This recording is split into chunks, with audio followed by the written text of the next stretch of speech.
আপনি হয়তো আতঙ্কিত হচ্ছেন যে আমেরিকায় কি আসলে আসা যাবে না বা আমেরিকায় কি কেউ আসবে না, কেননা আমেরিকায় আইস পুলিশের অভিযান new York, Manhattan, bronze, Brooklyn এবং কুইন্সের মতন জায়গাগুলিতে অবৈধ লোকদের ধরা হচ্ছে, এবং যারা এইখানে এই আমেরিকার মতন জায়গায় বেড়াতে এসেছে অথবা ঘুরতে এসেছে তাদেরকেও ধরছে বা ধরা হচ্ছে।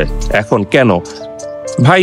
আগে হয়তো আপনারা শুনেছেন যে সরকারের একটি ট্রাম্প প্রশাসনের নীতি ছিল যে যারা অবৈধ থাকবে তারা আমেরিকার মতন জায়গায় দেশে থাকতে পারবে না, তাই তাদেরকে ধরার জন্য এই আইস অভিযান। আর এই আইস অভিযান গতকালকে বাংলাদেশি প্রায় ভালো কিছু লোকদেরকে ধরা হয়েছে, কেননা তাদের কাছে কোনো ডকুমেন্ট, কোনো পেপার, কোনো কিছুই নাই।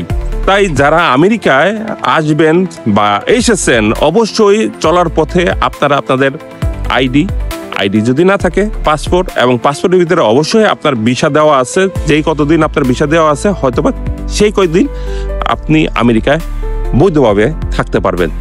ভিসার মেয়াদ শেষ হয়ে গেলে তাহলে আপনি অবৈধ। আর একটি কথা যেটা হলো, বর্ডার দিয়ে অর্থাৎ অবৈধ পথে কেউ আসার চেষ্টা করবেন না।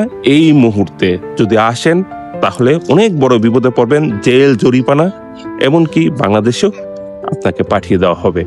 তাই সকলেই সাবধান হন এবং সবাইকে আল্লাহ হেফাজতে রাখুন। আমিন।